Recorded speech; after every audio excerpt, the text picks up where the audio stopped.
ni abantu bake bashobora kumbaza icyo kibazo ariko binyeretse ko unyitayeho gusa ni ibintu byabaye mu mpanuka, ni impanuka nakoze, nari mu mpanuka nyine yabereye nyine mu muhanda mu modoka ndi kumwe na mama, ndi kumwe n'undi mushoferi nyine watwaraga mama, twari mu modoka ya mama.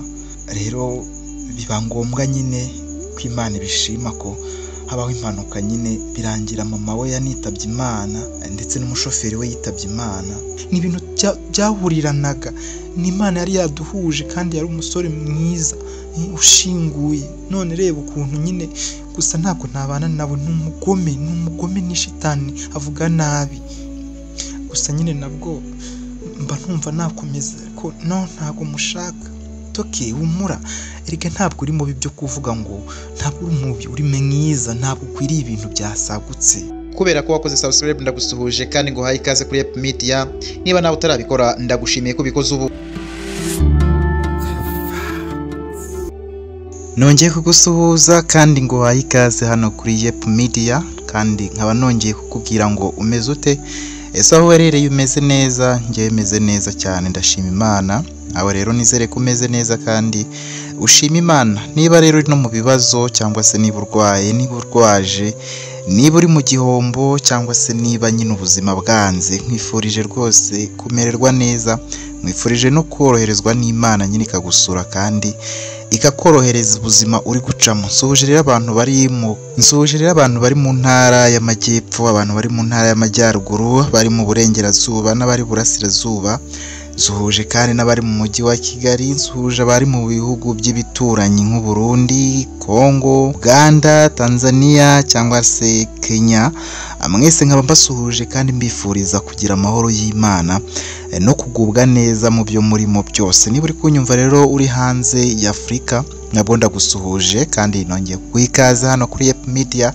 Warakoze gukanda subscribe niba uri muri Amerika, niba uri Australia, niba uri i Burayi cyangwa se ukaba uri no muri Aziya, hose nyine Imana iguhera umugisha. Uyu munsi rero inkuru yacu tuyitangira mu bitaro, ahantu hari umwana w'umukobwa ukiri muto, nubwo atari muto cyane ariko w'imyaka 27. Ni umukobwa w'ikigero cy'imyaka 27 w'inzobe, mbese mwiza, ariko nyine yari yicaye mu kagare, ari gusunikwa n'undi mukobwa nyine. Hari n'undi mugabo mukuze bigaragara ko ari papa we, ariko nyine uwo mukobwa ari kumusunika amwerekeza ku modoka kugira ngo abashe kwinjira mu modoka. Twumva rero umuntu ahamagaye ati Mireye, mera neza, dore tugiye kugenda kandi ukomeze wihangane, humure, nta kindi kibazo cyenda kuba, ubuzima nyine buraza gukomeza. Uwo mugabo nyine amubwira ayo magambo atuje, ari imbere y'umukobwa uri kumusunika, aramubwira ati Sandrine, mutware neza, ibi ngibi bigiye kuba akazi kandi nizere ko bitazakugora. Ati oya, nta kibazo. Sandrine rero amubwira ati rega Mireye ndamukunda kandi na mbere yuko ahura n'impanuka twari inshuti kandi n'inshingano zanjye, numva ndi proud, numva ntacyo bintwaye kuba nzajya mutwara nyine mu kagare, n'ibintu nyine bidafite icyo bintwaye. Mireye nawe ni umuntu nkatwe kandi ibibazo yagize nyine nta muntu utabigira. Ati se ngwino gatoya nkubwire. Ubwo uwo mugabo yafashe nyine yari umugabo mukuru ufite imvi ariko zitari nyinshi, bigaragara ko ari umukire cyane. Kubwo we nta kintu yari ari kuvuga, yari yiturije nyine, ubona ari mu gahinda kenshi. Yarabwiye Sandrine ati vayo gato nkubwire. Bajya ku ruhande, aramubaza nese Sandrine, ni wowe wabwiye Mireye ko mama we yitabye Imana tukabimuhisha?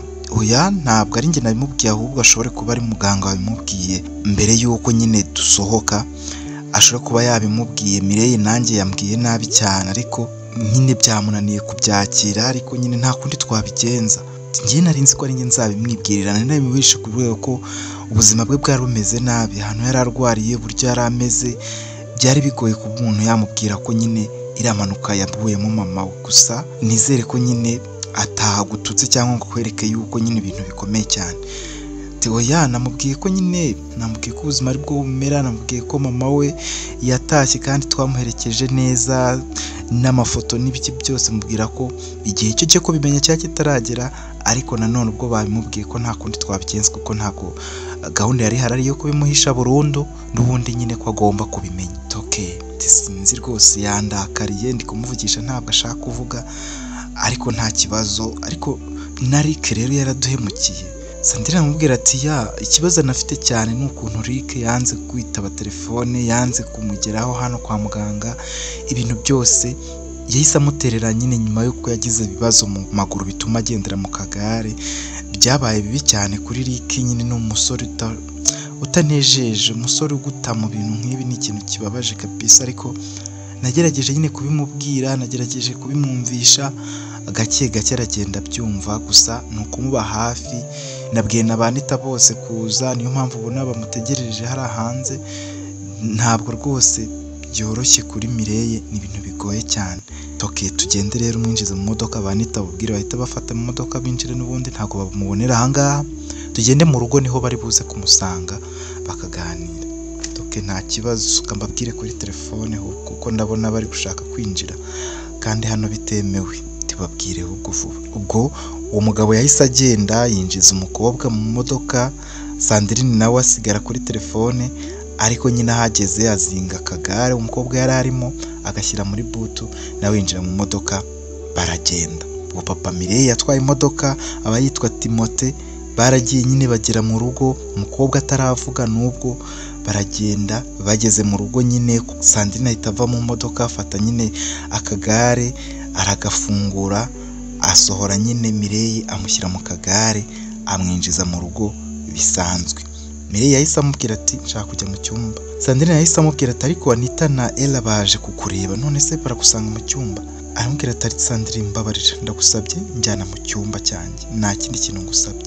Toke nta kibazo mabuja. Urumva nyine Mireye yari mabuja wa Sandrine, yari nyirabuja, donc yari nyirabuja kuko nyine mama yari yamaze kwitaba Imana, yaguye mu mpanuka yarimo na Mireye yaguyemo, yini mpanuka ikomeye cyane, yaguyemo n'umushoferi ndetse na mama wa Mireye, kuko nyine bo bari bicaye imbere, Mireye yicaye inyuma, hasigara Mireye nawe wasigaye nyine akagira ikibazo gikomeye cyane, amaguru yakangirika ku buryo gukira bitari bigishoboka. Amasaha rero hashize isaha n'igice, Anita na Ella baba bageze mu rugo, barakomanga nyine barinjira, barabinjiza baza mu rugo.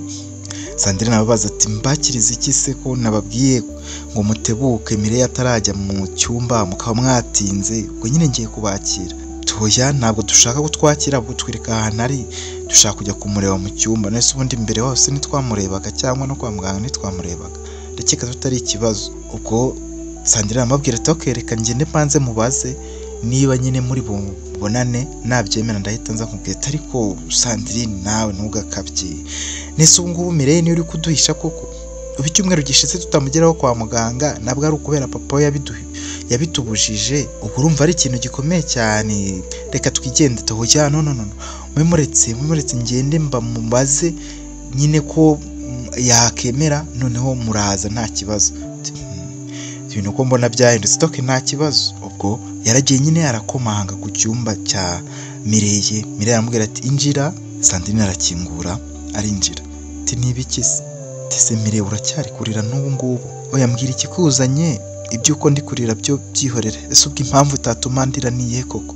Sandrine nawe kuko nizera ujye murumbeho inshuro zingana kuriya, tube turi kumwe kwa muganga, uze kunsura igihe kingana kuriya, ntumbwire yuko mama yitabye Imana. Ubu kuko nawe wambereye papa neza, umbera Rick, mwambereye bagome, mwambereye. Ese ubundi buri abantu itabo ntibari babizi? Bari babizi, ariko papa wawe yari yaravuze yuko ari uzabikwibwirira. Buriya na muganga rwose yabikubwiye mu buryo butemewe, ntabwo rero uburyo yabikubwiyemo aribwo papa wawe yateganyaga kubikubwiramo. Nawe rwose byamubabaje kuba wabimenya atari ubikubwiye. Gusa impamvu ya byose kwari gutuma wowe umera neza, kwari kugira ngo wowe utazagira ikibazo nyine cy'ihungabana bigatuma ubuvuzi bwawe bugenda nabi. Ariko ubundi papa wawe yapangaga ko azabikubwira, tukajya no gusura nyine aho mama waruhukiye. Ibyo byose yari yabipanze kandi yari nabibwiye na Rick nuko yadutengushye nyine ntaze. Rick mwihorere, ibintu yankoreye n'uwo ndamuhamagara kuri telefone ntabwo anyitaba, ibintu yankoreze n'uburyo yanyiyeretse bitandukanye n'uburyo nari muzi. Mbega basore, atahubwo tukivuga kuri ibyo, Anita na Ella bari hanze, bashakaga nyine kuza kugusuhuza. tibabwire basubireyo.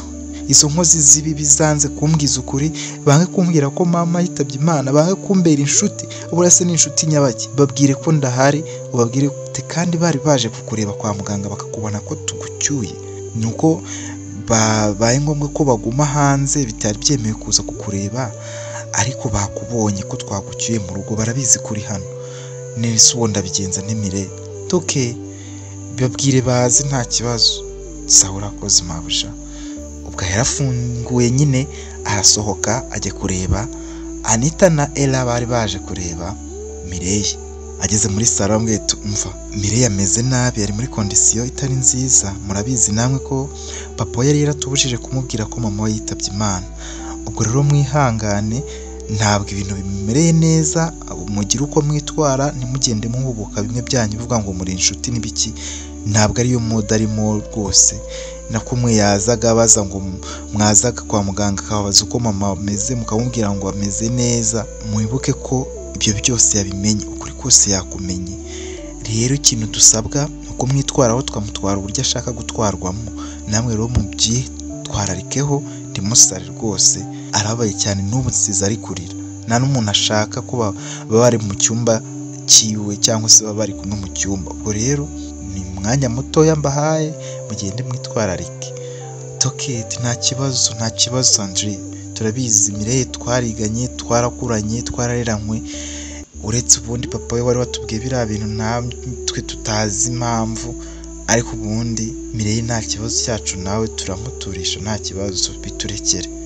Toke mugende rero cyumba nguri umuryango ara kuri koridoro nyine musanga. Tese ku cyumba cye mwagihinduye?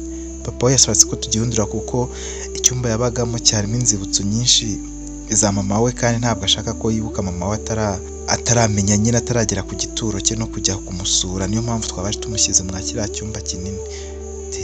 Toke by'abakirese mama. Ubwo baragiye nyine barakomanga, karibu mwinjire.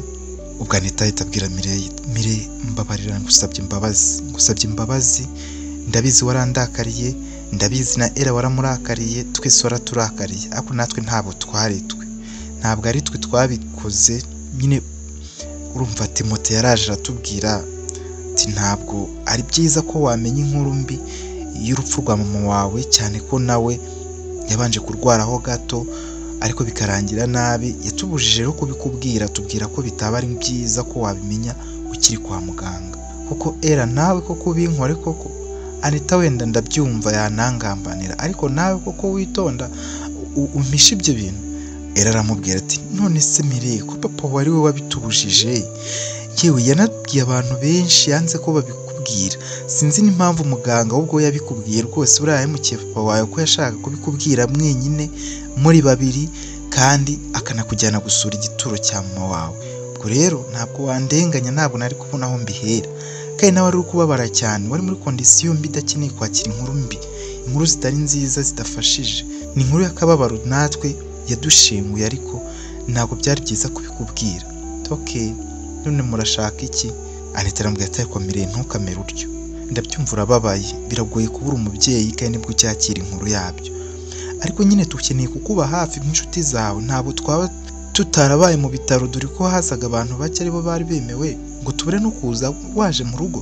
Turacyari babandi Mireille, turacyari babandi, turagukunda, yaba njye yaba Ella turagukunda cyane, ndetse unabishatse twajya turarana hano tukaza rwose, iby'akazi tukaba tubiretse tukaza tukaba turi kumwe aha ngaha, ariko kumva yuko tukiri babandi.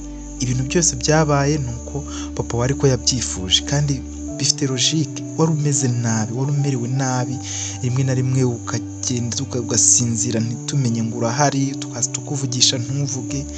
Kuba twari kukubwira rero ko mama wawe yitabye Imana byari kuba ari ibintu bitangaje. None se hari ikibazo nshaka kubabaza? Tubaze nta kibazo. Eric yaje ku kiryo no gushyingura mama. Eric ntabwo yari ahari, ariko kuko buriya Eric kubera iki yankoze biriya bintu, kubera iki Eric ari umuntu mubi, kubera iki ari umwana mubi, umuntu twakundanye imyaka irenga 2.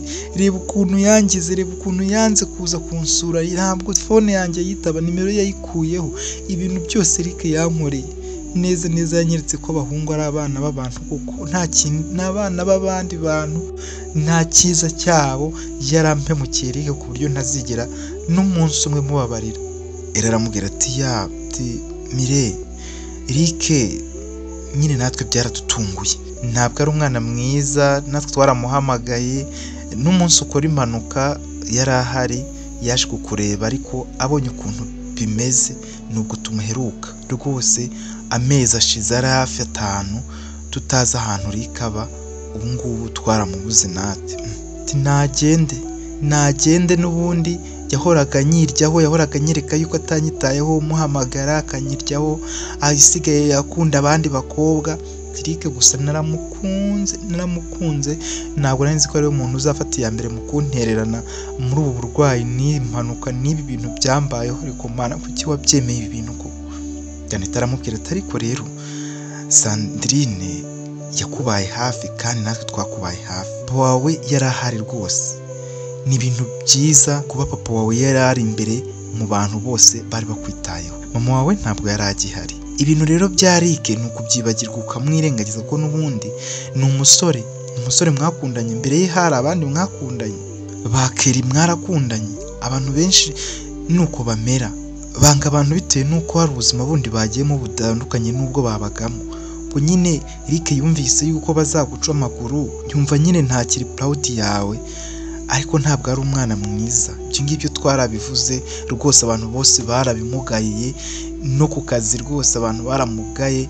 Ndakeka yuko nta muntu wigeze yishimira ibintu Eric yakoze, haba hakorera haba nahe, kuko abantu bose bakoranaga nawe bagiye bazi kugusura, arabibonye n'inshuti ze baraje, ariko Eric niwe utaraje. Ubwo rero ntabwo ikibazo wagishyira ku bandi bantu, ikibazo ni Eric, niko ateye buriya nyine ni umwana mubi, ntabwo ari umwana mwiza.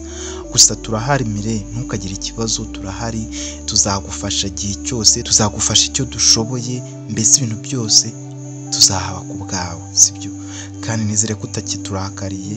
Ntabwo nzi igihe papa ari gupanga kuza nyine tukakujyana aho mama washyinguye, ariko ndakeka nyine ari bubikore vuba kuba watashye. Ubwo bakiri aho bumvise umuntu ukomanga, barafungura ati ni karibu. Ati se mwageze ahangaha? Ati ya twahageze papa Mire, nyine twari tuvuye hariya ku bitaro, buriya natwe twari turi ku bitaro, gusa ntabwo byabaye ngombwa ko tutinjira, ariko Mire twari tumukumbuye nyine kubera baba bamaze iminsi batemera ko tumusura, twaje nyine kumureba hano. Ni byiza cyane Era ndetse nawe Anita. So Mire ko namushakaga akanya gato, mwaduha umwanya se? Nta kibazo Mire, ubwo turasubira mu kanya, turi hano muri Sartisa. Ubwo aragenda arafunga umuryango, amaze gufunga aza gake gake yegera Mireye, yicara ku buriri aho Mireye yari aryamye. Ati Mireye mwana wanjye, ndabizi ntabwo nkwiriye kukubwira amagambo, ntabwo nkwiriye n'ikiganiro kuri wowe, ariko urabizi ndagukunda, urabizi ni wowe mwana wanjye wenyine ngira, ni wowe mwana mfite, ni wowe byose byanjye. Twari umuryango mwiza, wowe nanjye na mama wawe ataritahira, ariko ntabwo byari byiza kuba ibintu bimenya mbere yuko nawe umera neza cyangwa utora agatege. Kondisiyo wari urimo zari ubuzima bugoye, byari bigoye cyane kuba nari kugira ikintu nkubwira, rimwe na rimwe warasinziraga tukagira ngo nawe watashye ubundi ukagaruka. Byari bigoye ko tukubwira, kandi ukunda kubaza mama wawe uhangayitse cyane, ubwenge bwawe buri kure cyane. Ntabwo byari butworohere kukubwira ko mama wawe yitabye Imana, byari kujyana kure ahantu utagaruka. Rero wihangane kuba ntarabikoze uko wumvaga ko byakabaye bikorwa, ariko byose nabikoze ku bwawe, nabikoze kugira ngo wumve ko utakabaye uhangayika kandi mpari. Ndahari, ndi papa wawe, inshuti zawe urabona ko nazo zirahari, zirakwishimiye, twese turagukunda. Nta muntu n'umwe wifuza kuba nka Eric n'ibintu yagukoreye, natwe yaraduhemukiye, nyine yatugaragarije nyine story itari nziza, yaradutamaje, ariko inshuti zawe zirahari, njye ndahari, papa wawe nyine Sandrine arahari gufasha mu buzima bwa buri munsi. Rwose ubuzima bwawe bumeze neza, nta kibazo ufite, uretse kujya kwa muganga uzajya witabira buri cyumweru, nyine uzajyayo rimwe, ariko ibindi bintu byose bimeze neza, nta kindi kibazo gihari. Timote yakomeje kuganiriza Mireye, umukobwa we, aramubwira nyine ati wakabaye ibyumva, wakabaye unyumva, ahubwo itegure ndi gushaka uburyo tuza kujya ku kiriyo cya mama wawe mu gitondo, kandi nyine wihangane unyihanganira ibintu nanjye nandi guca mu bibazo bikomeye, kandi wumve ko nanjye nyine nabuze mama wawe, nabuze umugore wanjye, n'urukundo rwanjye nanjye nabuze. Rero ntabwo nifuzaga yuko agahinda ndi gucamo nawe uri bugacemo, kandi we wari umerewe nabi, wari urwaye. Mireille ufite kunyumva rwose. Terega nta kibazo papa, ndabyumva byose ko wabikoreye njyewe, ariko mfite ikibazo ko nta muntu uzongera kunyumva, nta muntu uzongera kunyitaho, kubera Rick reba ukuntu yanyanze. Abantu b'inshuti zanjye benshi uretse Anita na Ella nta wundi muntu ukimpamagara, nta n'umuntu ushaka kumfata kuri telefone, nta muntu umpangayikiye mbese uretse mwebwe mwenyine. Ariko turahagije, njyewe papa wawe, njyewe ndahagije, Sandrine arahagije, na Anita ndetse na Ella. Ubuse n'icyo uzatuburana? Nta kintu uzatuburana rwose. Wowe ikintu tugusabye, ikintu ngiye ngusabye nkanjye, ni ukwihangana ukumva ubuzima ari ibintu bisanzwe, nta kintu na kimwe kizahinduka ku buzima bwawe. Uko wabagaho niko uzabaho, nta kindi kintu kidasanzwe cyabaye ku buzima bwawe. Aha nta kibazo, nyine nzagerageza kubyakira ariko biragoye. Okay, humura. Ubwo ubuzima bwarakomeje. Mu gitondo nyine Mireille na papa we na Sandrine wabaga umutwaye nyine, ndetse na Anita na Ella n'abandi bantu bakeya barimo Private wari inshuti ya papa wa Mireille nyine, baje kujya kwereka Mireille aho mama we ashyinguye. Ngo baragiye bagenda nyine n'imodoka, zari imodoka zibatwaye zitabonana. Kurumva wabo Mireille bari abakire bakomeye cyane, mu myenda y'imikara ndetse n'indabo. Bagiye aho mama wawe yari ashyinguye. Barahageze, Mireille nyine yicaye mu kagare, urabyumva, atwawe na Sandrine. Yarababaye nyine, ararira, arakora ku gituro mama we yarashyinguyeho nyine, aho yarashyinguye, maze bamuha umwanya wo kurira arisanzura nyine, aririra mama we, maze barakata basubira mu rugo. Ubuzima bwarakomeje. Mireille na Rick nyine, Rick yakomeje kuburirwa irengero. Mireille yumva arihebye, yakundaga Rick cyane ku rwego rwo hejuru, ku buryo nta wundi muntu wari buze ngo amunezeze, wari bumukorere nyine ikintu cyatuma yishima. Mireille nyine yakomeje ubuzima bwe bwo kuba afite ubumuga, agatemberezwa na Sandrine. Rimwe na rimwe yakabwira Sandrine kumusiga ahantu muri mall cyangwa se aho yasohokeye, Sandrine akagenda akaza kumuhamagara, akongera akagaruka akamufata nyine. Ubuzima burakomeza. Ubwo hashize nyine amezi hafi 6 Mireille yitabira kwa muganga buri cyumweru gufata imiti, ariko nyine umushoferi wamutwaraga witwa Charles biba ngombwa ko akora ubukwe akava mu mujyi babagamo iwabo wa Mireille, nyine abasezeye akaza atyo. Ubwo byabaye ikibazo kubona undi muntu wizewe wajya atwara Mireille mu modoka, ko Charles yamutwaraga buri gihe akamujyana aho agomba kujya, akamujyana kwa muganga, akamujyana ahantu hose yakeneraga kujya, ndetse Sandrine nawe akafasha kumutwara nyine ku kagare, maze ubuzima bugakomeza. Icyo gihe rero Charles asezera byabaye ihurizo kuri papa wa Mireille Timothée, ku buryo nyine yumvaga kubona undi musore wizewe w'umwizerwa, kuko nyine Charles yaramaze igihe n'ubundi akora iwabo, amaze igihe atwara Mireille mu buzima busanzwe akiri n'umukobwa, ariko byabaye ngombwa ko akazi nyine agasezera akagenda. Byaragoranye rero, bashyize imyanya ku isoko y'abantu bagomba guhatanira nyine kuza gutwara Mireille, ariko bakomeza kubura. Biba ngombwa ko Mireille yigumira mu rugo nyine, atangira kujya atwarwa na papa we bisanzwe. Bari batarabona nyine umuntu uhagije wo kuba nyine Mireille yamwemera ngo ari uzajya amutwara.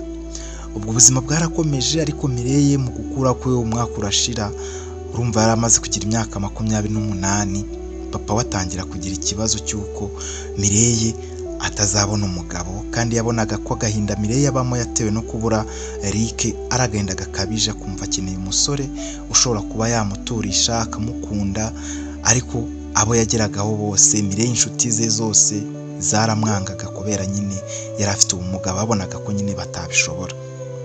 Ubwo papa yamaze kubona biri gufata intera ndende, hashize rero umwaka niko nakubwiye yatangiye gushaka uburyo yakishyura abasore kugira ngo baze baterete Mireye, babashe kuba bamwumvisha ko bamukunze, ko bashaka gukora ubukwe nawe, ko bashaka kubana nawe, ko nyine ari mwiza, ibintu nk'ibyo nyine.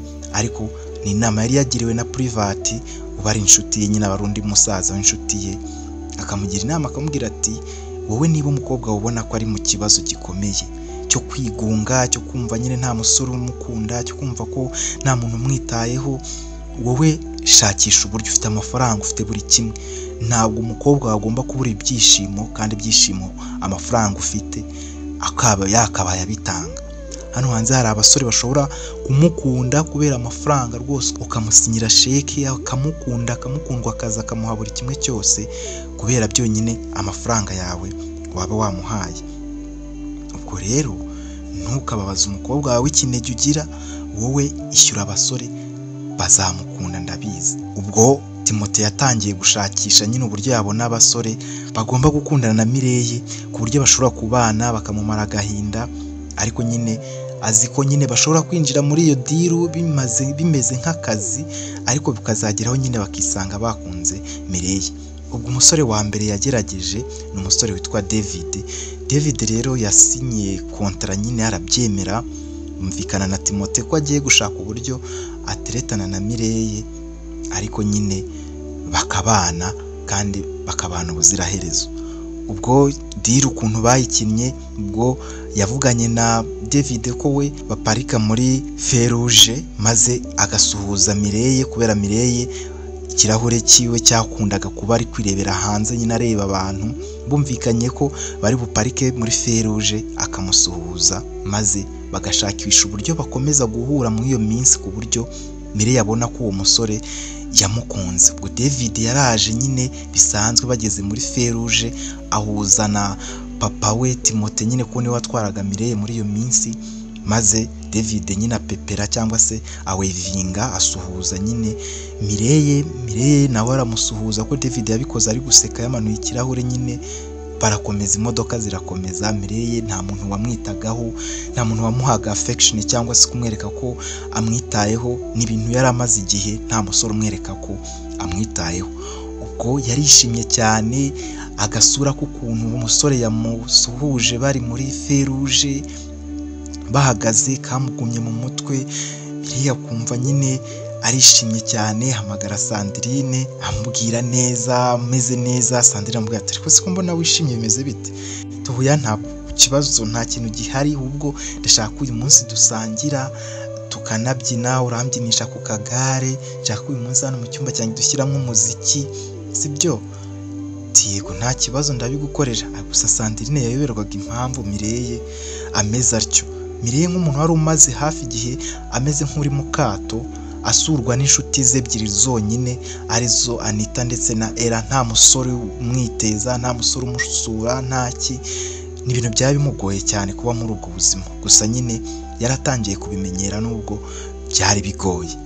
Ubwo Sandrine nyine yaramushimishije, ariko akomeza kwibaza impamvu Mireye ari kwitwara atyo. Ubwo Timote yabibona nyine akumva arishimye, ariko yabaga yatanze sheke kugira ngo uwo musore nyine yishimire Mireye, atangire kumwiyumvamo. Ubwo barakomeje batangira kurema nyine utuntu dutuma wa musore ahura na Mireye. Ubwo papa we na Mireye cyangwa se Mireye na Timote bagiye kuri banke. Bageze kuri banke, ubwo bari kuri banke nyine mo imbere, bagiye kureba amafaranga. Mireye papa we nyine yamusize mu modoka, maze wa musore araza n'undi aparika hafi naho kuri banke imodoka ya Timote yari iparitse. Umva Mireye yabaga aribereye nyine mu modoka, ari kureba abantu batambuka, ari kureba nyine mu idirishya ry'imodoka yamanuye, ari kureba haparika imodoka n'ubundi ya wa musore. Nabwo aramusuhuza amubwira ati bite, ni sawa? Mireye nyine urumva yabaga yishimye cyane abonye umuntu umuvugisha. Ati bite wowe se? Ati nanjye ni sawa. Ati ni sawa nanjye nta kibazo. Turongeye turahuye. Ati nanjye ahubwo birantunguye. Witwa nde? Njye nitwa David. Nanjye nitwa Mireye. Ati okay, byiza kongera guhura nawe. Ati nanjye ni byiza. Ubwo yahise yongera atsimbura imodoka ku buryo wahamenya ngo yaraje kureba icyo aho ngaho. Gusa Mireille ntiyabimenye, ntiyabyitayeho, ahubwo yakomeje kumva ko ari ibintu bisanzwe. Ubuzima bwarakomeje rero. Mireille nyuma yo gukomeza gukubitana na David, byabaye ngombwa ko David amusaba nimero ya telefone. David baravugana, batangira kuvugana kuri telefone, bahana gahunda yo kujya guhura. Bajya no guhura na David, yari umusore nyine wiyubashye, ari umusore nyine nawe umeze neza kandi nyine ugaragara neza. Icyo gihe rero baragiye baraganira, maze David abwira Mireille ko ashaka ko babana, ariko bitewe n'ukuntu Mireille yabonye David, ukuntu yarimo abwira abantu nabi kuri telefone, imyitwarire nyine ya David yamweretse ko nyine ari umuntu mubi, ari umuntu uri hashi, ari umuntu nyine ufata abantu nabi, kupita ibipfunsi ku meza ku muntu baba bari gushwana. Mbese yereka Mireille ko ari umusore mubi ushobora no kuba yakukubita cyangwa yakubita n'umuntu. Ubwo bavuye aho ngaho kuri date y'uwo munsi, Mireille yagize ubwoba, yatinye David mbese ku buryo nta kintu yari agishaka kuvugana na David, ku buryo yatinye David mu buryo bukomeye. Urumva Mireille yari umuntu wifitiye ubumuga, wibanira n'ubumuga. Kubana rero n'umuntu nk'uwo ufite uri aggressive cyangwa se ufite ugira umujinya w'umuranduranzuzi, yabonaga ko ari ibintu nyine bidashoboka, ashobora kuzamukubita inshyi agahirima. Mbese David yamweretse isura itari nziza kuri we, kandi abikoze atari we abikorera, abikoreye kuri telefone, abantu bamuhamagara abwira babaserivaga nabi, atukana, avuga nabi. Urumva nyine Mireille yabonye ko uwo musore bigoye cyane ko atakomeza gukundana nawe. Kubimwereka rero rimwe kabiri kangahe bahura, amwereka ko ari umuntu uri aggressive, ari umuntu mubi, byatumye Mireille abivamo.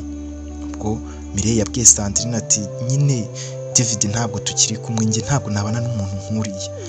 Umuntu utuka abantu bose, asanze abantu bose ahantu ageze, buri gihe iyo twasohotse dutaha nabi, dutaha yarakaye, dutaha abantu bose bari kwitotomba hafi no kumuhamagariza polisi. Ntabwo njye nakundana nawe rwose. Era yambwiye ko ntacyo atwaye ngo twakundana kubera twasohokanye rimwe, aritonda babona yuko ntacyo atwaye. Njye iyo turi kumwe aba ameze nk'inyamaswa, tuvugana rimwe meze neza, ubundi akongera akamera nabi, nkabona sinzi ukuntu bigenze. Ntabwo twabana rwose njyewe, wapi. Rwose namukunze, ariko papa nanabonye yishimiye ko dukumfite umukunzi, ariko nawe ndaza kumubwira ko rwose ntakundana n'uriya musore tutakomezanya. Ati none se Sandrine akamubaza, none se wowe hari ubwo akumerera nabi cyangwa n'abandi bantu bo ku ruhande? Ati ariko Sandrine, umuntu ubwo ngubwo wenda gukubita umuseriveri ngo adusukiye ngo icyo kunywa nabi, kandi nta kintu kidasanzwe akoze, agakubita ibintu ku meza, ibirahure bikameneka akabyishyura. Ubwo urumva uretse ko wenda atari njye abikorera, ariko njyewe urumva nkoze akakosa gato turi umugore n'umugabo mu rugo, urumva byagenda bite? Urumva atankubitira mu rugo nuko nimereye akamperekeresha mama? Rwose ntabwo, reka njye naraye nanditse n'ubutumwa nuko ntarabwohereza, ariko ndaza kumwandikira message muhakanira rwose. Yewe niba ari uko ateye, niba arakara gutyo, nanjye ndumva ntabwo ushyigikira pe mu bintu nk'ibyo. Mireille, nshaka ko uzashaka umugabo mwiza, umugabo uzi agaciro kawe, umugabo ukumva, umugabo uguha agaciro, umugabo utareba ngo nuko ufite ubumuga, umugabo uha abantu bose agaciro kuko ari abantu, apana guha abantu agaciro kuko basa nuko abona kondisiyo barimo. Uwo mugabo niwe nkwifuriza, kandi mpora nsenga Imana izamuguhe. Gusa uzamubona ntukagire ikibazo nk'icyo, kandi ntacyo ubaye. Uri umukobwa mwiza, uri umukobwa ufite buri kimwe, iwanyu ni heza, papa wawe ni umunyamutima mwiza, aragukunda, twese turagukunda. So ntukagire ikibazo rero cy'ibyo ngibyo. Abasore niko babaye, kandi abasore iteka ntabwo aribo rega ibisubizo by'ubuzima bwacu. Tubyihorere Sandrine, ntabwo wabyumva wowe, utakuzi kubaho gutya, nta n'umusore ukureba, nta n'umusore ukwitaho. David nawe nishimye atangira kurira. Nishimiye ukuntu yari yatangiye ankunda, ansuhuza, ntanamuzi nawe atanzi, tugahura. Ni Imana yari yaduhuje. Uzi ko twahuriye bwa mbere muri feruje duparitse twese dutegereje kugenda. Bwa kabiri twahuriye kuri banki aho papa yaragiye kubikuza amafaranga. Ni ibintu byahuriranaga. Ni Imana yari yaduhuje, kandi yari umusore mwiza, ushinguye, none reba ukuntu nyine, gusa ntabwo nabana nawe, n'umugome ni shitani avuga nabi, gusa nyine nabwo mba ntumva nakomeza, ariko no ntabwo mushaka. Toke humura, erega ntabwo uri mubi byo kuvuga ngo ntabwo uri mubi, uri mwiza, ntabwo ukwiriye ibintu byasagutse, sibyo Mireille, ukwiriye ibintu byiza, ukwiriye abantu beza, ukwiriye abantu bavuga neza. Rero wa musore mwihorere, mwikuremo, ntabwo ari ugukwiriye, ukwiriye ibintu byiza n'abantu beza gusa. Taha use nzabona undi Sandrine, uzamubona Mireille, ase kuki wiyumva utyo, aho gushyiramo indirimbo twongere twibyinire. Toke nta kibazo, sinse watetse iki, natetse ibiryo ukunda biryoshye, ahubwo reka banze nkuzanire mbere yuko tubyina. Wow, nawe rwose hora umbera mushya, ndabizi reka ibintu ukunda. Nabitetse ubu ngubu, nagutekeye agafiriti, nagutekeye utuntu twiza cyane. Toke urakoze, bizane twirire, n'ubundi iby'abasore n'ubundi ahita yohereza na ya message kamite nawe cyanga cya David, n'ubundi nzabona undi wana. David se niwe musore wenyine uba mwisi, na Rick yaragiye, mwange uzabona undi wana. Ubwo Mireille aba yoherereje ubutumwa David amubwira ko atagishaka gukomezanya nawe nk'umukunzi we, bapanga ubukwe bwo kuba babana nk'umugore n'umugabo. Gusa David we yari yishyuwe na papa we, ntabwo yari afite n'ubundi gahunda yo gukunda, nyine ntabwo yari yumvishemo nyine Mireille by'umutima kuba yakundana nawe. Nyine ubuzima bwarakomeje, papa we yashabona nyine ibintu bikomeje kwanga, umukobwa arongera asubira mu gahinda. Urumva nyine nyuma yo gutandukana na David yarongeye nyine atangira kwigunga, yumva ko nyine nta muntu umwitayeho, akumva ko nyine ubuzima butameze neza. Mbese Mireille yahoranaga complex mu mutwe we zigoye kumva. Ubwo papa we yakomeje nyine gushakisha umusore bashobora kuba bakundana, umusore ashobora kwishyura, aza gushakisha undi musore nyuma y'amezi wakemera gukundana na Mireille bakaba babana. Aza kubona umusore witwa Fred, wari umusore ukuze, yari umusore ukuzemo ukuntu, ariko nawe nyine w'umunyamategeko wanze gushaka, nyine wibera nyine wigirira kanuni ze n'imitekerereze ye bwite nyine, ariko amubwira ko amafaranga yayakorera nta kibazo, ko umukobwa bwo wabona kuba ari umukobwa mukuru. Urumva Mireille yari amaze kugira imyaka hafi 28, agiye kugera mu myaka 29. Ngubwo papa we abonye uwo musore witwa Fred, barumvikana, amusinyira sheke, amubwira ati amafaranga nzayashyiraho rwose, icyo nshaka nuko ubyemera, imiryango tugahura, Mireille mukaba mwabana akaramata nk'umugore n'umugabo. Fred yaramubwiye ati ibyo ntubigireho ikibazo, ndabikoraho kandi nyine ndagerageza kubikora uko mbishoboye. Papa we yabikoze nyine, Timote yabikoze muri bwa buryo bwe. N'ubundi Mireille nyine kumwe yabaga ari kwigendera ari kumwe na Sandrine, umugabo yamutsitayeho afite impapuro mu ntoki ariko zitakara hasi, ariko Mireille ahita amubwira ati use nuvuga ko utaburi kureba, mbabarira mabuja, nari ndangaye rwose, nari ndangaye, ntabwo nari mbizi, n'ibintu narangariyemo by'impapuro, ndi umwavoka, nitwa Fred, nishimiye kubamenya, amasaba n'imbabazi z'uko nyine mbakoreye amakosa. Tisawa tugenda rero. Ariko ntabwo nifuza kukurakaza mabuja. Nyine Fred yamweretse ko ari umuntu nyine mwiza, amwereka nyine impamvu zatuma amenya ko yamwitayeho kandi yamwishimiye. Ubwo Fred yahise amubwira ati rwose dore iyi ni business card yanjye, tuwampamagara tukaba twanasohoka tugasangira, niba ntacyo bitwaye basi nkagusaba imbabazi mu buryo butuje, niba ubu ngubu bitameze neza cyangwa se utari muri mood nziza. Ubwo yamuhaye business card ye nk'umwavoka nyine, ariko wifuza gusohokana nawe bakaba basangira, akamusaba imbabazi ko nyine yamutsitayeho atabizi nyine. Ubwo ubuzima bwarakomeje, Mireille yarayifashe nyine, ariko afita nkaho nta birenze. Ubwo Sandrine bari kugenda avuga ati urabona uriya muntu arubaha, ariko arubaha pe, nanjye birantunguye. Ni abantu bakeya bagira muri amakosa bashobora kubwira umuntu kuriya, bakamwereka ko amwitayeho, turiya muntu ariko mbonye ari n'umuntu mukuru, ni mwiza pe, ni umuntu mwiza. Sinzi niba yubatse, ariko wabona yagukunze, nta wamenya Mireille. Tuya gusa wowe umuntu mwahura kuri agahita gukunda, reka we nyobya winsaza. Tiresega nta musore utagukunda nuko woba wabarakariye utababwira neza ariko ubundi nta musore utagukunda ari guri mwiza Mire sinzi impamvu uhorana ibyo bintu byo kumva yuko kubera ufite ubumuga ari ikintu kidasanzwe ntabwo ari wowe wenyine ufite ubumuga abantu bafite ubumuga babana n'abantu babo n'abantu basabana n'abantu bakundwa n'abantu basanzwe n'abantu babaho ubuzima busanzwe ntabwo kuba ufite ubumuga hari ikintu bishobora kuguhungabanyaho mu buzima busanzwe bw'imibereho Imana ibikuzi ni kandi ubundi umuntu wese ushobora kukugiraho ikibazo umuntu ufite ubumuga ni wowe ufite ikibazo mu mutwe ntabwo ari wowe ufite ikibazo ubwo rero jya wumva yuko umuntu usore yagukunda uwo ari we wese kuko ntabwo ari wewe wa mbere ubayeho ufite ubumuga nta nubwo ari we wa nyuma nta n'icyo bigutwaye uri mwiza ni Imana iba yarabihisemo kandi twese tuba turi abakandida bo kuba abantu bafite ubumuga mwese hari umuntu wigenera uburyo agenda ubusa imodoka n'indi itagwira n'indi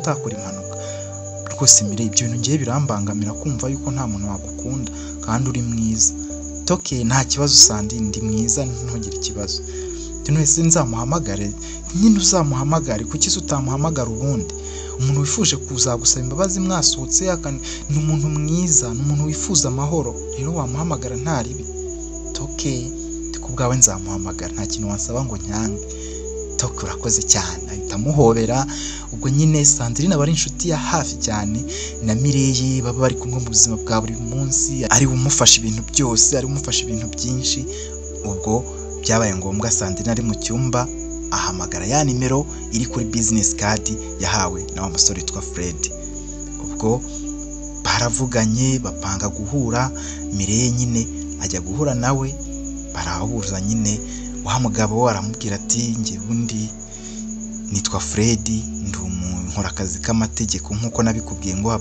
business card ndi umwavoka nyine mburanira abantu nibyo bintunze ntabwo nigeze nshaka umugore ndi umusore nubwo ubona nyine nkuza ariko nge narakwishimiye numvise nyine ko kuba nahura nawe ku yindi nshuro ari ibintu byanshimisha cyane rero nuko nguko ubona nyine meze nta kintu naguhishe nuko meze kandi uri umukobwa mwiza kuba wemeye rwose no kuza no ku mutima ukusa rwose ku mubiri nakusa ku mutima biranshimishije toke urakoze cyane nanjye nitwa Mireye nkuko nabikubwiye kuri telefone none se ukunda se gusohoka cyangwa nuko nabigusabye cyangwa sinzi nyine njye ndabikunda nkunda gusohoka nkunda gutembera kandi nabonye uri umwana mwiza twajya tunasohoka tugatemberana no kuba nagutwara nanjye nagutwara atari ngombwa ngo papa wari kuzana aha ngaha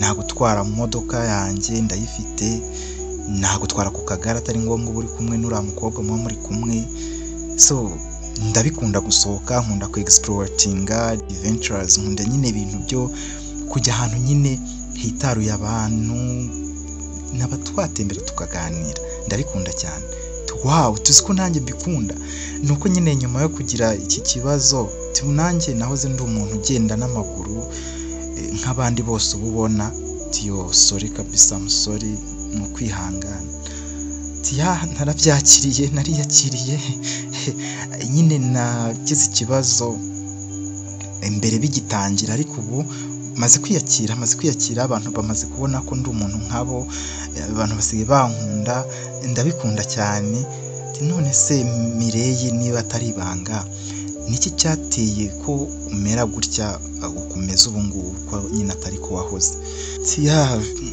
n'abantu bake bashobora kumbaza icyo kibazo ariko binyeretse ko nyitayeho gusa ni ibintu byabaye mu mpanuka ni impanuka nakoze nari mu mpanuka nyine yabereye nyine mu muhanda mu modoka ndi kumwe na mama ndi kumwe n'undi mushoferi nyine watwaraga mama twari mu modoka ya mama rero biba ngombwa nyine ko Imana ibishima ko habaho impanuka nyine birangira mama we yanitabye Imana ndetse n'umushoferi we yitabye Imana ubu ngubu nyine ninjye nasigaye ariko nanjye nsigara muri ubu buryo muri kondisiyo y'ubuzima ariko hashize igihe maze kwiyakira imyaka igiye kuba 2 maze kwiyakira nyine ndumva ameze neza biri kugenda biza nta kibazo yamaze kwiyakira biri kugenda biza ni ukuri ni ukwihangana ndabyumva ubuzima bwawe bwabaye nk'ubuhindutseho gato uko wumvaga wisanzuye siko kimeze, ariko ngerageza kumva abantu nkawe kandi ndabyumva cyane. Mfite mushiki wanjye ufite umwana ufite ubumuga nawe ugendera mu kagare, ariko n'umwana dukunda twese, n'umwana uba mu buzima nk'ubwo n'abandi babamo, kuko yeretswe urukundo n'umuryango we mbere na mbere, byatumye no hanze babona ko ari umuntu ufitiye icyizere kandi ntacyo bitwaye. N'ubundi twese tuba turi abantu bashobora kuba twahura n'icyo kibazo. Rero nta kibazo rwose kuri njye, ndabyishimiye kandi kuba warabaye muri ubwo buzima n'ubundi nta gitandukanye, ntukumve ko hari igitandukanye cyabaye ku buzima bwawe. Uri umuntu nk'abandi, uri umuntu mwiza rwose. Njyewe nanakwishimiye cyane ku buryo numva nyine twajya tuganira kenshi niba ntacyo bitwaye. Nta kibazo niba wanyishimiye, nawe mbaye ngushimiye ko wanyishimiye. Kuganira no gusohoka nawe ndabikunda, nanabikoraga cyane. Nagiraga umusore twakundaga witwa Rick, narabimukundishaga atanabikunda cyane, ariko kubera nabikundaga nyine yabikoraga ku mbaraga zanjye. Ndabikunda, ni ibintu nkunda cyane. Nawe twajya dusohoka nta kibazo. Urakoze cyane. Ahita nyine amukora mu biganza akamusuhuza, abagiye kumusoma ku biganza, sorry oya nta kibazo wikifata, wansoma ku biganza ntari kibazo se, Rahira ahita amusoma ku kiganza, kumwe turakoze rwose, nzanza kugufata mu rugo tugende dutembere maze nzi kugucyura, byashimisha rwose. Nta kibazo, ni karibu mu rugo, tunazi kudusura, rega unsure mu rugo tuganire. Nta kibazo rwose cya papa, n'umwana mwiza uzamumenya, nta kibazo cye, niwe nsigaranye mu muryango. Ndetse n'uriya Sandrine ni umwana twakuranye n'abitwa ba Anita ndetse na Ella, ni abantu nshaka ko muzamenyana kuko nibo bantu banjye ba hafi muri ubu buzima nyine mbayemo, banamba hafi cyane. Nawe wiyongereyeho nyine, baraganira mbese bakishima, bakagira ibyishimo we na Freddy, maze Mireille agahamagara papa we nyine akazana imodoka, bakagenda bagataha mu rugo. Ubuzima burakomeza, Freddy na Mireille bakomeza nyine kumvikana, ariko nyine Freddy nawe agatangira guhinduka, ntabona umwanya uhagije. Umunsi umwe rero Mireille yasohotse ategereje Freddy ko aza, yamutegereje nyine aho bari busohokere, ariko Freddy nyine akamubwira ko atakibonetse, ko yabishyira undi munsi. Gusa amaze iminsi nyine atigaragaza, nyine Freddy amaze iminsi amubwira ko ahuze, ko ari mu bintu byinshi, ariko ko yenda kubona umwanya. Gusa Mireille yamusabye ko bahura bagahuza nyine bakaganira. Ntabwo byari bimeze neza hagati yabo, ariko nyine Freddy n'ubundi yari agihari. Ntabwo Mireille yari bwamukureho amaboko, na Freddy yari atarakuraho amaboko Mireille, kuko bari gupanga nyine kubana nk'umugore n'umugabo, nk'uko nyine Freddy yari yarabisinyiye, nubwo Mireille atari yarabyumvise nyine, cyangwa se ngo abimenye nk'uko papa we yagendaga abikora. Gusa nyine Freddy we byari bitandukanye nuko David yari ameze, ko Freddy yari afitemo agatima ko gukunda Mireille, yari afitemo ubumuntu, yari afitemo icyizere cy'uburenganzira bw'umuntu, yari afite nyine ubumuntu, yari afite nyine agatima ko kuba ntacyo byaba binamutwaye kuba yakunda Mireille kandi bakabana. Gusa yari umuntu uhora ari busy, yari umuntu utaboneka cyane, Mireille bikamubabaza nyine ntibimushimishe. Ubwo rero kuri uwo mugoroba, ubwo nyine Mireille yari ategereje ko Freddy aza kuboneka akaza, nyine bakaba baganira nk'uko yari yabimusabye, ko ntabwo byaba bimeze neza muri relationship yabo. Haje umusore nyine muri uwo mugoroba, abona umukobwa mwiza wicaye hakurya saba icyo kunywa, ariko ahita abona nta muntu uri kuhegera, abona nta muntu bari kuganira. Umusore mwiza cyane, aravuga ati nta mukobwa se. Mireille yari mwiza mu maso ku buryo ahise akurura uwo musore. Uwo musore yahise agenda nyine, ngira ati bite, ni sawa, tumeze neza? Yego meze neza. Aragenda ngo ati twakicarana se? Oya, ariko twakicarana tukaganira niba ntacyo bitwaye. Nta kibazo, so waza. Mireille n'umuntu wari wararambiwe abasore, kuko abasore barazaga bamenya ko afite ubumuga, bamenya ubuzima bayemo, bagahita bigendera. Rero nta musore yari acyumva ko hari uwamugirira santima, wabaga abonye isura ye byahitaga bimukura, ariko yabona nyine uko bimeze agahita yikuriramo ake karenge. Ubwo nyine umusore nyine yari wumva bari yarazanye nyine icyo yari ari kunywa agikuye kuri kontwari, araza nyine yicarana nawe baramuzanira nyine baramusukira, ahamagaza icyo kunywa kindi ngo bahe kuri Mireye, barakizana Mireye nyine baramuhereza, maze aramubwira ati none se witwa nde? Nitwa Mireye. Okay, gusa wowe se bitete? Njyewe nitwa Emmy. Nishimiye kukumenya. Nawe ndabyishimiye kumenya, gusa usanze ndi kugenda nyine, nari ndi kugenda. Hoya none se uri kugenda se koko? Yandi kugenda. Mireye yamubwiye ko ari kugenda nyine kugira muve iruhande. Urumva Fred yari yamutindiye, wumva uwo musore nawe wari ubijemo gutyo, kandi abizi ko none nari buze kumumenya cyane, amara kumumenya nyine ibyo yari abimenyereye cyane. Turi kugenda ariko twakabaye dusangira. Benshi niko baza bambwira tunese basi niba uri kugenda wampaye nimero zawe. Afata tishu cyangwa se serviette yandikaho nimero ze arazimuhereza. Mireye yahise akurura nyine akagare ke ava urumva yarakingirijwe n'ameza utabasha kubona niba kuko ari mu kagare ke kari kameze nk'intebe bisanzwe. Avamo nyine aragenda. Umusore ababonye ko wa mukobwa baganiraga burya afite ubumuga. Ya serviette nyine yahise acika intege nyine ahita mu mazi nyine hasi, nyine nk'umuntu utitaye nyine kukuba yakomeza gukurana n'uwo mukobwa. Nyine yarabonye ko nyine atari umukobwa yifuzaga cyangwa yatekerezaga ko ariko ameze. Ntabwo yari yamenye ko Mireye afite ubumuga. Ubwo ubuzima nyine bwarakomeje. Mireye yabirebye nyine, yabirebeyemo hasi ariko ntiyereka umusore ko yabibonye, gusa yari yabonye ko agaseriviyete yanditseho nimero yagataye n'ubundi mu mazi, atabitayeho nyine, yari kamanuye kagwa hasi nyine atitaye ku kuba yakomeza umubano wabo. Ubwo ubuzima bwarakomeje. Ubwo papa wa Mireye niko yari agikomeje gushakisha umuntu waba nyine umushoferi akajya atwara Mireye mu modoka ye, ariko biza kuba nyuma na nyuma aza kubona umuntu uzajya utwara Mireye, kuko yabonye CV ye, areba ibintu byinshi asanga ahuje n'uwo musore yashakaga watwara Mireye. Ubwo mu gitondo hashize nyine icyumweru n'igice, urumva hari hashize igihe umukobwa ahuye n'umusore ahantu nyine kuri hoteli, bahuye nyine witwa Emmy, ariko nyine papa we hashize icyumweru n'igice ahaye umusore wundi akazi, amumenyesheje ko agomba gutangira akazi. Yaje mu kazi bisanzwe. Umusore yaraje aramubwira ati bite? Ni sawa, njye nitwa Timote nk'uko nabikubwiye, nanjye nitwa Emmy. Ubwo rero nishimiye ko watsindiye akazi ko gutwara imodoka ndetse k'ubushoferi. Ni akazi keza kandi nyine nifuza ko tuzakoranamo neza nta kibazo kindi kibayemo.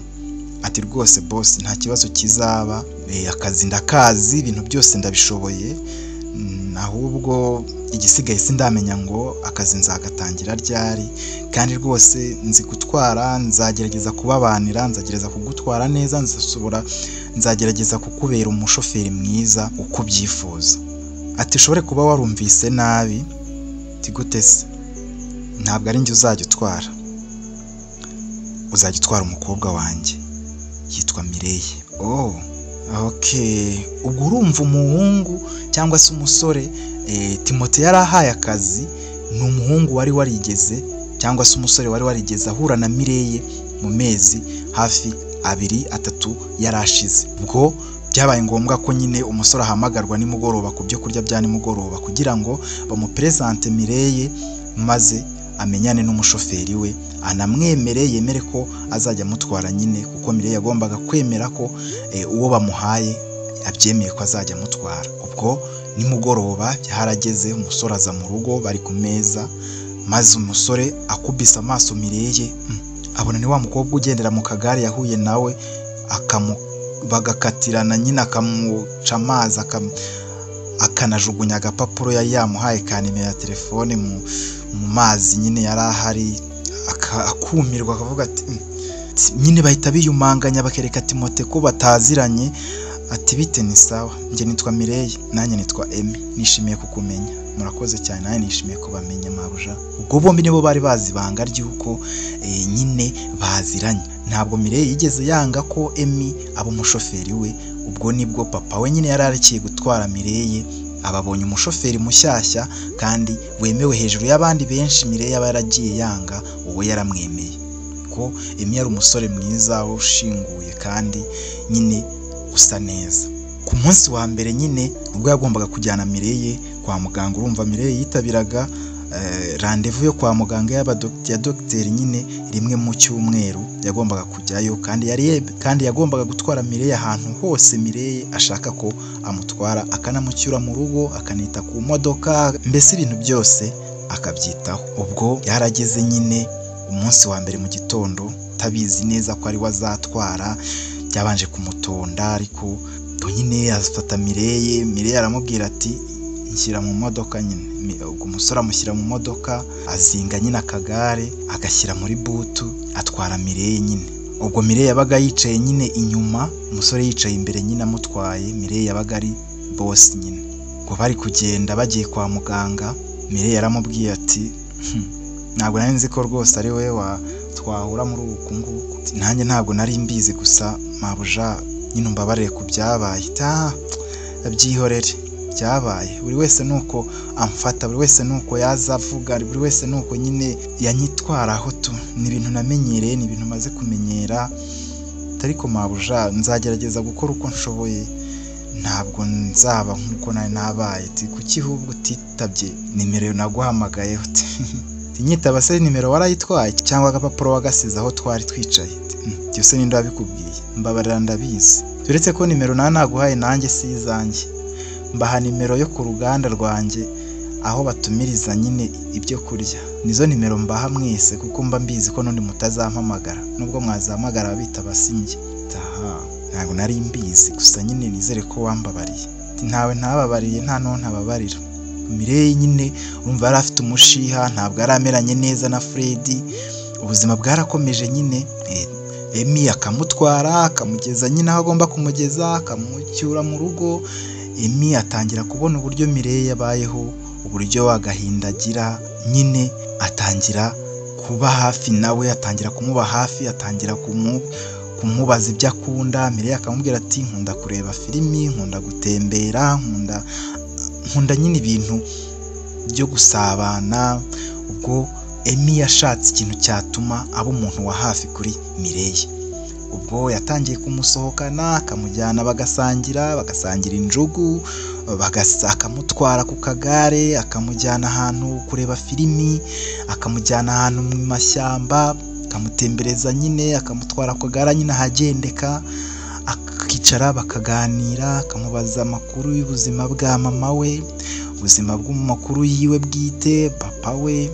Ati papa ni umuntu ukunda kuba ahuze cyane, gusa arankunda abampangayikiye, baze ko ababazwa n'ubuzima mbayemo, nta muntu nyitaho, biramubabaza cyane, ariko nyine mba mbyumva, ntabwo nyine aba yishimiye ko mba ni njyenyine, gusa nyine ndabizi yuko umunsi umwe nawe azishima. Ntukagire ikibazo Mireille, ntukagire ikibazo, ndi hano ku bwawe, nzaba mpari iteka, nzaba muri iruhande, nzagerageza gukora ikintu cyose kiziba icyuho cy'uriya munsi wa mbere ubwo duhura.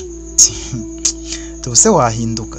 Nahinduka kandi njyewe nyine uriya muntu atari njyewe ubona uyu niwe njyewe, ni umuntu usanzwe, ndi umuntu usabana, yego nta mafaranga ngira, ariko nzagerageza kukwereka ko ndi umuntu wagukemurira ikibazo cyose wagira muri ubu buzima kidasaba amafaranga, dore ko umwe munayifitiye cyo ubasha gukenera papa wawe arabiguha. So rero ko nawe nzaba mu mwanya, mbese sinagomba kubikubwire, uzagenda ubibona. Mireille rero yapingaga Emmy, ariko nyine Emmy yagerageje kumwereka ko amwitayeho. Emmy akamutwara ku gare, ubwo yahise akuraho Sandrine, amubwira Sandrine jya uguma mu rugo wite kuri Mireille mu gihe ndahari ari mu rugo. Ubwo yamutwaraga ku kagare ahantu hose bagiye, ubwo Sandrine atangira kuguma mu rugo, akajya yita kuri Mireille ku byo mu rugo gusa. Mireille agataha atwawe nyine na Emmy. Mireille atangira kwiyumvamo Emmy, ukageraho Emmy akamuterura akamujyana koga, bakoga muri pisine, akamuterura akamukuramo akamushyira ku kagare nyine, amukoresha ubuzima, akamujyana ku byicundo, akamuzirikaho, akamujyana, mbese amukoresha ibintu byose abantu badafite ubumuga baba babasha gukora, nyine ibishoboka byose yarabimukoresheje. Babaho nk'umusore ukundana nk'aho bakundana. Ubwo Fred nawe yarageze mu gihe cyo kubwira imiryango yuko bagomba nyine kumenyekanisha ko bakundana kugira ngo ubukwe bubi. Ubwo papa wa Mireye ndetse na papa wa Fred barateranye, nyine imiryango iraterana, baganira ku bijyanye n'inkwano, barabikora byose. Biba ngombwa nyine ko bahura kugira ngo babashe gutangira nyine iby'imyiteguro y'ubukwe, bahuze nyine abana bombi banamenyane nyuma y'uko bo bari bahuye nk'imiryango mikuru. Ubwo ngubwo Emmy yakomeje kwisanzura nyine kuri Mireye. Umunsi umwe batashye, Emmy ntiyamushyira ku kagare, yiha nyine ibyo kumuterura akamutwara mu rugo paka amugejeje mu cyumba cye, atamucishije ku kagare cyangwa atamutwaye ku kagare. Yamukuye mu modoka amuteruye. Urumva nyine Emmy yari afite imbaraga, yari umusore w'ibigango. Amuteruye bararebana, bari basigaye ari inshuti cyane, igihe birebire bari kumwe. Mireye aramureba, barebana nyine biratinda, urumva bari begeranye cyane. Emmy nyine ajyana umunwa nk'ugiye gusoma Mireye. Mireye nawe ntiyabashije kwihangana, barasomana. Yaramusomye, barasomana.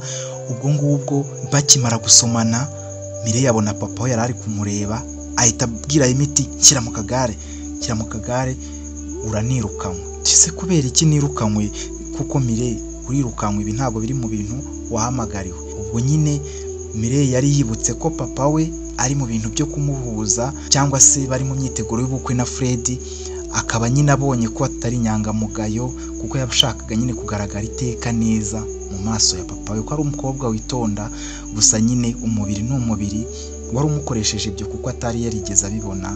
Yari yiherutse ku bwa Eric, dore ko hari hashize igihe kinini cyane, hafi imyaka 3 Eric baratandukanye. Kuva yagira mu gihe cy'ubumuga nta muntu yari bwabone wemera ko babasha gusomana uretse Emmy.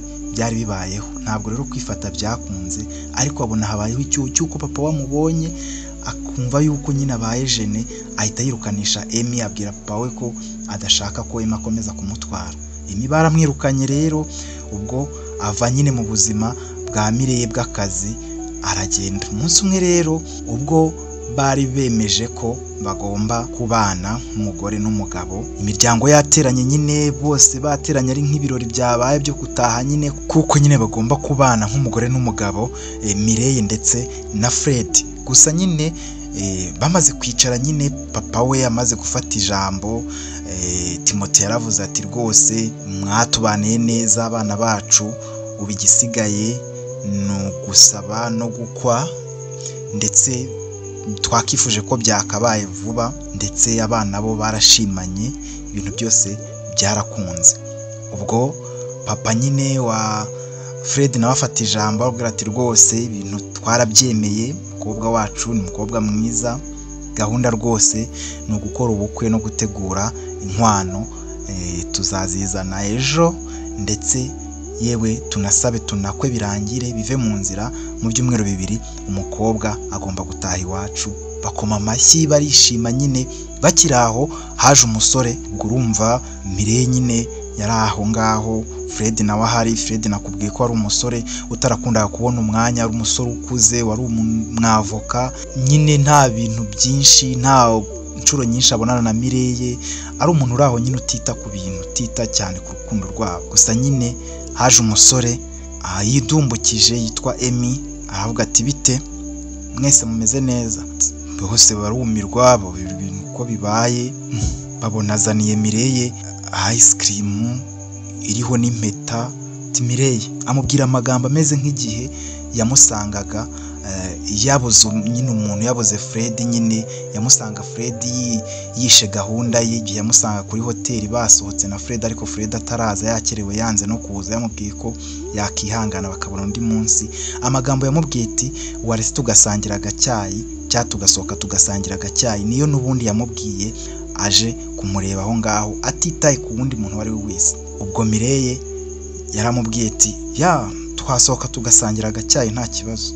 Ubwo Emmy aramubwira ati ko nashaka ko ubu ngubu aribwo twagasangira. Ubwo Mireye aramubwira ati yego n'ubu twagasangira. wow, ubwo bahise Emi yahise aza afata Mireye aramutwara mu kagare barigendera. Abari aho bose barumirwa. Ubwo Freddy yayoberwa uko bigenze. Timote ahita avuga ati ubukwe rero burasubitswe. Ubwo ubukwe warusubitswe gutyo. Mireye nyine abahisemo ku mugaragaro, abahisemo Emi ko ariwe bagomba kubana, kuko ibihe yari yaragiranye na Emi byari byiza cyane, nubwo bari batarabwirana ko bakundana. Ariko ubwo urumva urukundo nyine Emi yaraje arutwaye kuri ice cream yarazanye iriho n'impeta igaragaza ko nyine yifuza gukundana no kubana akaramata na Mireye, ndetse bakaba muri bya byishimo byabo bahoze bifuza kuva kera. Ubwo nyine ubukwe bwarasubitse. Bukeye Freddy ahura na Timote aramubwira ati rero sheke yawe n'ubundi amafaranga ndayashyiraho, nta kibazo, ntago biguturutseho. Ikigaragara progress cyangwa se imigenzo yose wari wabyemeye, kandi umukobwa wanjye wamukundaga, ariko uriya musore amukunda kukurusha, kandi uriya mukobwa wanjye Mireye yishimira Emi kurusha abandi basore bose nzi bigeze bamenyana. Ubwo rero amafaranga urayabona, kandi nawe ndakeka nta kibazo uri bubigireho. Ubwo Fred aramubwiye ati nta kibazo rwose, nubwo nyine muhombye ariko nta kundi byagenda, ubwo nuko tubikemura. Ubuzima bwarakomeje rero. Emi abana na Mireye bakora ubukwe buritabirwa cyane, abantu barabwitabira. Inshuti za Emi harimo bitwa Kenny wari umucuruzi, Peter wari umwavoka nawe anaziranye, ndetse na Freddy, ndetse n'umusore witwa Leonard nawe, bose n'inshuti za Mireye, Abanita, Ella, Sandrine. Urumva Sandrine niwe wabaye marene wa Mireye nkuko Mireye yabyifuje. Ubwo bukwe bwaratashye barishima cyane. Ubu ngubu inkuru yacu nahirangiriye. Mireye na Emi barabana ndetse baranabyaranye, ubuzima buraryoshye. Ndetse uwitwa Rick, Mireye yamwikuye mu buzima bwe, yamukuye mu mutwe, kuko Emi yafashe igice cyose cy'abasore Mireye igeze amenyana nabo aracyisasira, kandi aba umusore umukunda, umwifuriza ibyiza uhagije kandi umunyuze. Ngibyo rero ngayo nguko uburyo umukobwa nyine wo mu baherwe yihuriye n'umusore w'umukene ariko nyine w'umushoferi, birangira bakundanye. Nta muntu n'umwe wifuzaga gukundana n'uwo mukobwa, ariko birangira umushoferi we babanye akaramata. Inkuru y'uyu munsi rero nta bintu byinshi nayivugaho, ni inkuru gusa yigisha, kandi ni inkuru isobanura ibintu byinshi ku bantu batandukanye. Icyo nakubwira nuko abantu bafite ubumuga nabo ni abantu kandi bakwiye urukundo. Niba ufite ubumuga ntukumve ko ukwiye kumva ko wakiheza mu bantu. Uri umuntu ufite uburenganzira, uri umuntu ushoboye, nta kintu cyakunanira, nta kintu uhejweho na gito muri ubu buzima, kandi wabasha ibyo n'abadafite ubumuga babasha. Numva ko Mireye ubuzima bwe bwagenze neza, harabyara. Urumva ko kandi imyumvire abantu bose mwagakwiye kugira, nanjye ndimo, ni ukugira imyumvire imeze nk'iya Emi ndetse nk'iya Sandrine. Emi nyine bwa mbere urumva ko byari bigoye, ariko nyuma na nyuma hari nabyo bya burundu yaje guhinduka. N'uwakoraga ibyo yahinduka, ariko imyumvire tudakwiye kugira ni imyumvire ya Rick wahoze ari inshuti ya Mireye. Kuri wowe wakurikiye inkuru tugitangira, niba koko wabyumvise, Rick ni umwana mubi utanakenewe muri sosiyete.